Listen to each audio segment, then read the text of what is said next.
Hello, my absolutely beautiful Taurus friends, and welcome to your final horoscope of 2022, your December horoscope. And Taurus, let's just take a minute and have a little chill, a little chat, a little celebration, because we made it. Whatever shape you are coming into December of 2022, we did effectively make it. And if you're still showing up here on this channel or any of the channels that you go to continue to work on your consciousness, try to understand yourself, and therefore be able to give compassion and understanding and perspective on other people, I really want to say thank you. I'm proud of you. I celebrate you for doing the work, because being a human being is a whole lot. It's a whole lot, okay?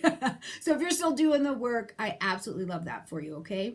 All right, Taurus, so as we're getting ready to close out 2022 and the December energies are pulling in, one of the things I want to bring to your immediate attention is that we are going to be back in the Capricorn cycle, which means that I want you to flash back to the beginning of 2022. What was going on for you when Venus was retrograde in the energy of Capricorn in January of 2022? You were revaluing things in your life, finances, relationships, your self-worth, your self-esteem, your own value systems. All of those were under heavy, heavy review. And because Venus is a personal planet, it was close. This was close contact, very personal to you. So whatever you were working on, revaluing and then starting to live out in a different way throughout 2022, as we're ending 2022, beginning 2023, you're going to see that we're back in that signature and it's time to make some decisions. But first you have to do a little bit of review. Maybe look at who's still in your network to help you get things done. But whatever it is, I just want you to know this is it. This is the bookend we were talking about in the yearly 2022 videos, and that we're talking about in the yearly 2023 videos, which I hope you have watched both. And we are starting to work in this ninth house area.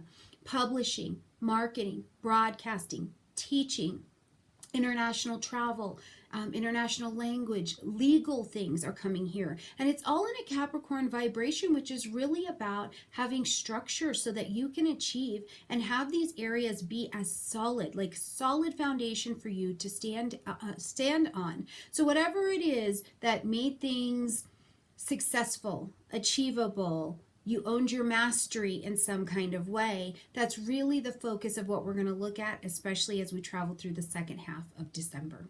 All right, Taurus, let's get in here, see some dates and see what's going on and get you out living your life.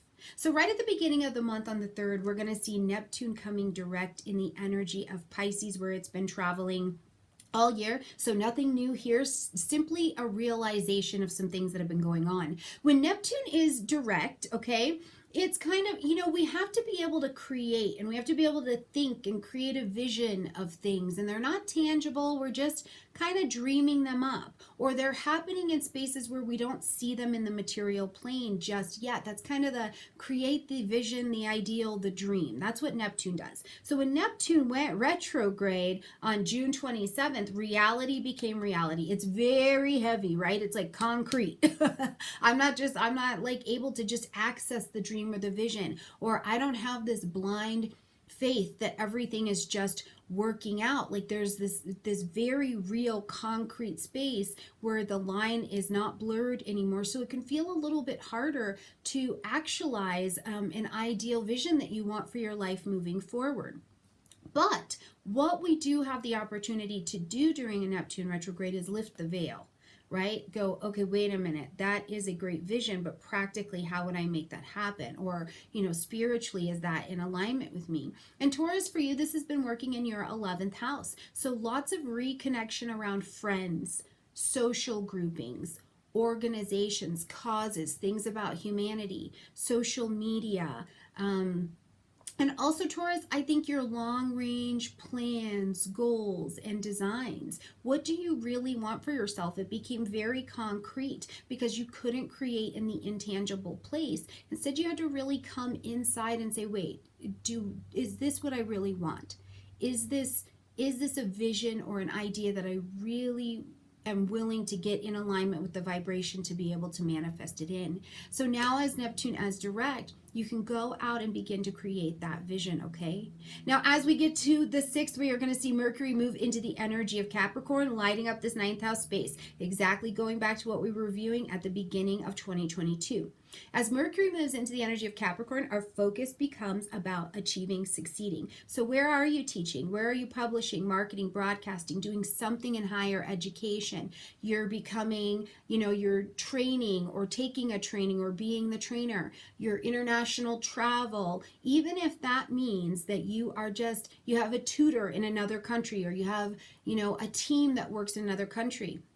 Things around language, legal things, also, things that we can see here in this 9th house are legal situations. So now Mercury is focused in Capricorn, ready to achieve here. It's like, no, what's real, what's practical? Is this moving along the way that it needs to be? What needs to be done to help this achieve? It gets very focused in that energy. So don't be surprised if you don't. I mean, it is also the end of the year. You could be hearing from the government in some way. It's tax time. What are the new tax regulations that are going on that you need to get that documentation together for school? Maybe you're starting in the spring, where's that documentation? All of these kinds of things could be presenting themselves to you at this time. I want you to pay attention though when we get to the 12th of this month. We're going to see Mercury enter into its pre-retrograde shadow time at 8 degrees of Capricorn. So this is where I really want you to start to pay attention to the signature of what you're going to work on from now until we get into January of 2023, between 8 degrees of Capricorn and 24 degrees of Capricorn on your personal chart. What house is this lighting up? What is that connected to? Because these are the themes and the lessons that you're really trying to make decisions or remake decisions and refine, okay? On the 7th, we have got a full moon happening at 16 degrees of Gemini. Now, this is going to ask you to end something, acknowledge something, make an adjustment. That's what a full moon does. Gives us all of the light and says, you got to rethink this, or let's get our eyes on this. Where do we need to adjust in some way, okay?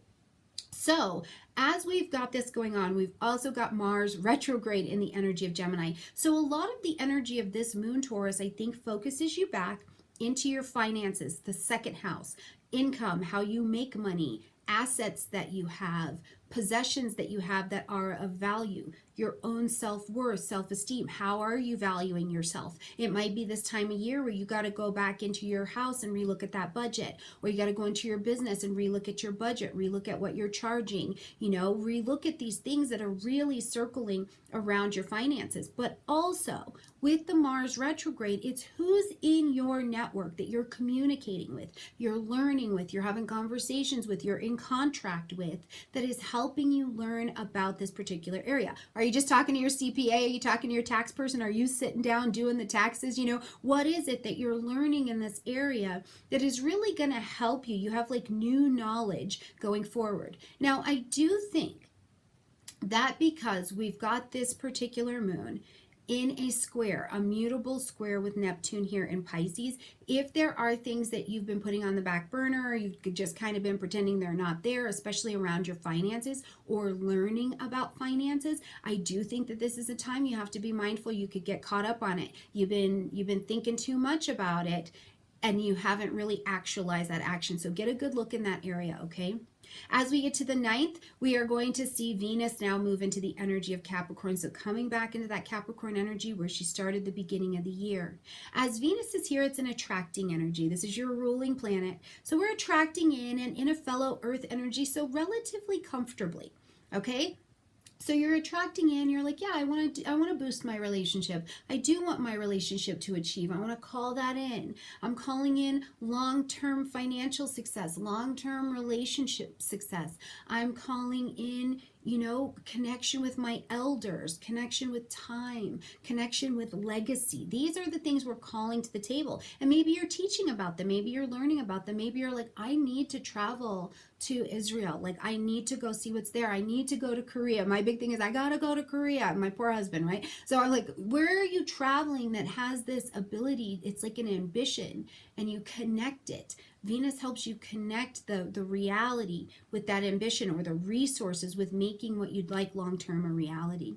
On the 20th, we've got Jupiter now back into the energy of Aries. Okay, so we saw Jupiter come into the energy of Aries in May. So this lit up your 12th house space. So there started to be this expansion of something spiritual, or you're working on something behind the scenes that you were going to be ready to launch out, and you're more confident about it, right? And then we had Jupiter retrograde slide back into Pisces. So it's like, oh, I got to do some more networking. I have to vision this a little bit more. I've got to get spiritually in alignment with what's going on here. I've got to have the right network of people to help me do that and understand why I'm doing it. Who does it benefit, right? And now as Jupiter is back in the energy of Aries, I really want to tell you, go confidently in the direction of what you're building behind the scenes, because Jupiter is going to run through Aries. It's going to run through it. And next May, it's going to be in your sign. So it's going to be time to deliver on what you're working on back here. That is also to taking the opportunity to rest,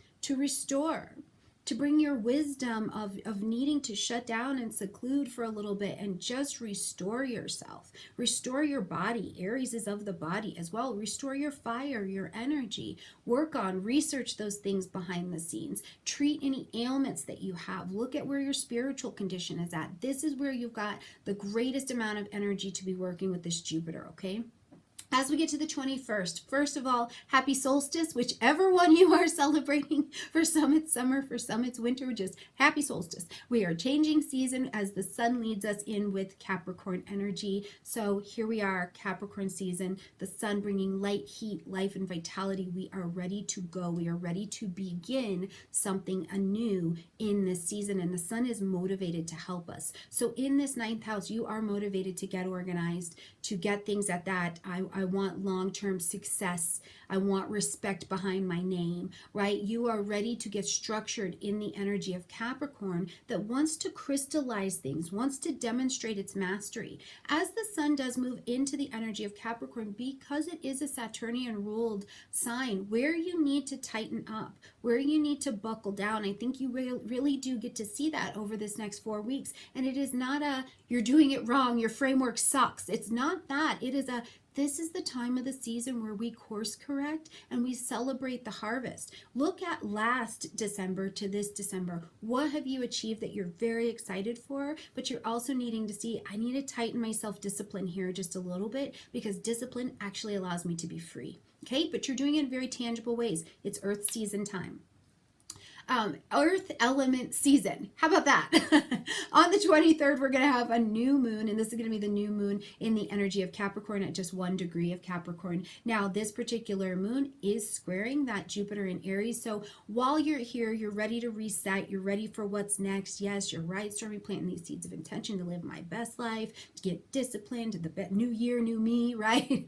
This is where I want to tell you, Jupiter in Aries this, you can take on too much. You can take on too much. You're like, I'll just work on all of this behind the scenes, but you're working on too much behind the scenes. So remember, in that square, it's calling you to some kind of action. I also think, because this is a cardinal square that's playing out, it's like there's not going to be a new year and a new you, Taurus, if you're doing all of the same things that you were before. So really, this business of self-discipline and where you're taking action in your own life are going to be really useful to help you navigate this time, to help you navigate planting those seeds of intention to begin something else. Now, as we're going to close out this particular year and this particular month, we've got Mercury moving into its retrograde, and it's going to do it at 24 degrees of Capricorn. So again, this 9th house space is loaded and really needs your attention, Taurus. So get all eyes on where you're publishing, marketing, broadcasting, teaching, expanding, learning, doing all of these kinds of behaviors here. Now, Mercury's retrograde is going to ask you to re-edit, reconnect, revise, reunion, you're going back over what's been happening in this 9th house area. And one of the things I can tell you as a Taurus, at the end of the year, what this always calls to me is I got to go look back over my calendar, right? Like, where have I expanded myself out? And it's like, okay, hold on, I gotta actually get these travel plans organized. I got to organize with my children's schedule. I got to get the taxes organized, right? So there's a lot of that you may be calling back to make sure it's really shored up. Now, we're going to see Mercury come out of retrograde January 18th and leave the full retrograde shadow time February 7th of 2023. Taurus, my beautiful friends, get into that ninth house work. Let me know what that looks like for you in the comment section down below. How was 2022 for you? Please let me know in the comment section down below. I love you a ton, and I look forward to the privilege of getting to walk with you every week and every day and every month as well as we travel through 2023, okay? Bye, my loves.